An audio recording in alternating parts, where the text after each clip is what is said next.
Hello, I'm Martin Park. For those that don't know me, I'm a naturopath and a master coach and trainer who has been working professionally in health, fitness, wellness and personal development for over 46 years. If you are someone who is interested in learning how to maximize your overall health, well-being and performance, then welcome. Today's topic comes from a question I get asked all the time.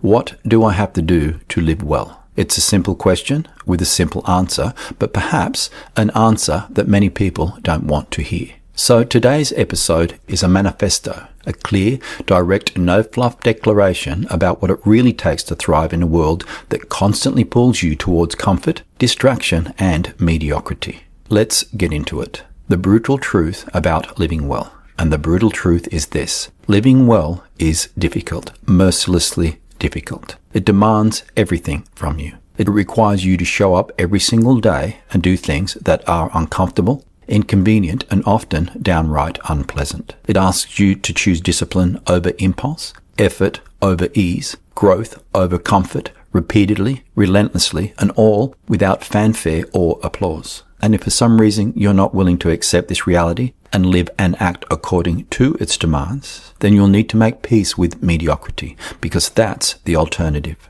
There is no middle ground, there is no secret shortcut, there is no hack that bypasses the fundamental requirements of human flourishing. You either do the hard work of thriving, or you settle for the quiet desperation of a life half-lived at best, and in most cases, living as a tiny percentage of your true potential. And every single aspect of this requires you to swim upstream against the current of modern life, which is designed to make you soft, distracted, dependent, and ultimately unremarkably mediocre.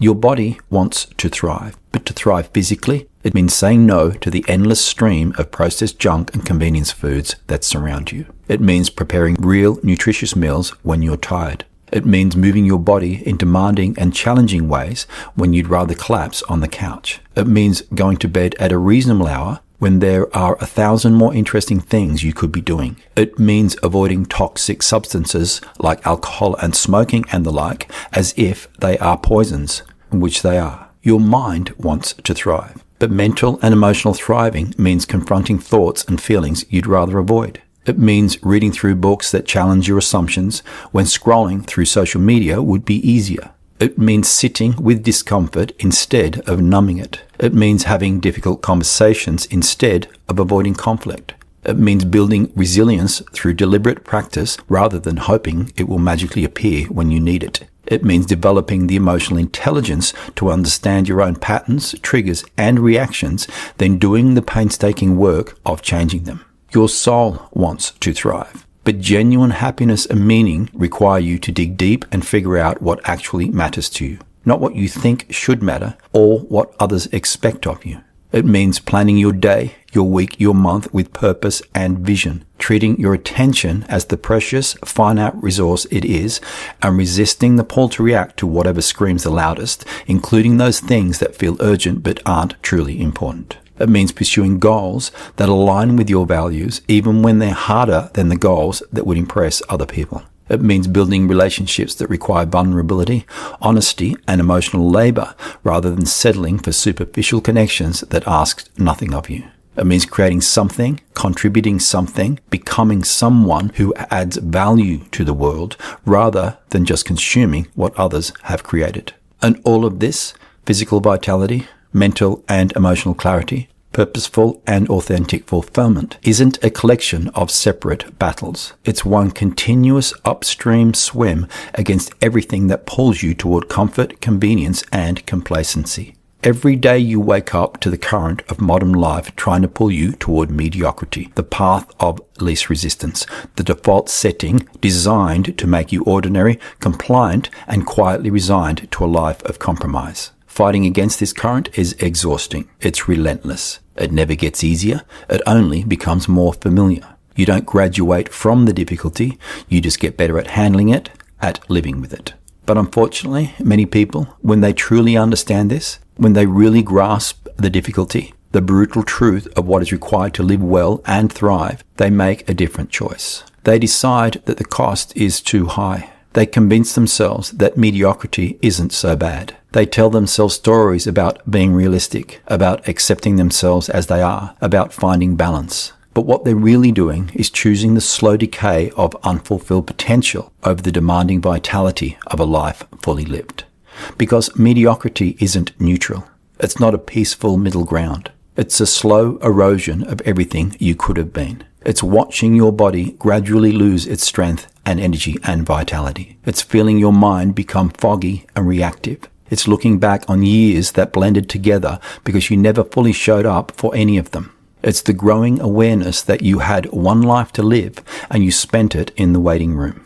The tragedy isn't that you'll experience some dramatic, catastrophic failure. The tragedy is that you'll experience nothing dramatic at all. You'll just quietly fade into irrelevance, first to the world, then to yourself.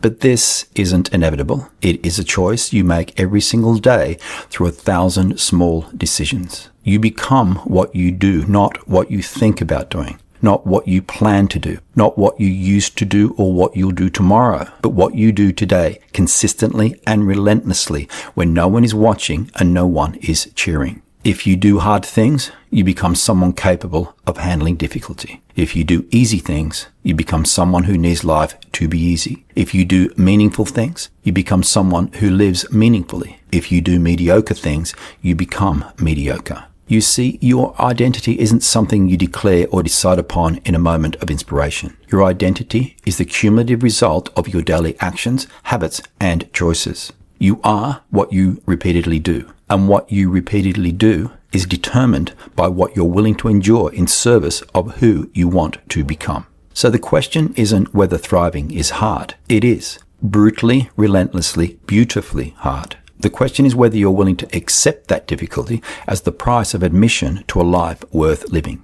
And if you're not, that's fine. Plenty of people make that choice. But don't lie to yourself about what you're choosing. Don't pretend that there's some other path to fulfillment that doesn't require you to consistently do difficult things. Don't convince yourself that you'll start tomorrow or next week or when conditions are more favorable, because none of that is true. And the longer you continue to lie to yourself, the more you numb the part of you that's screaming for meaning, passion, and growth. The current toward mediocrity is flowing right now. It will be flowing tomorrow.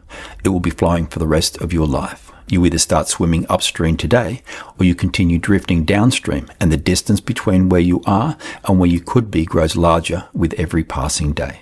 Thriving isn't for everyone. It requires too much. It asks too much. It costs too much. But for those who are willing to pay the price, who are willing to embrace the difficulty, who understand that the struggle itself is what transforms you into someone capable of handling everything life has to offer, for those people, thriving isn't just possible. It's inevitable. The choice is yours. It always has been. It always will be. But choose consciously. Choose knowing the full cost of both paths, and then live with the consequences of your choices, because living with those consequences is exactly what will make you who you become. I thank you for tuning in today. I appreciate your company. I look forward to spending some time with you again. Bye for now.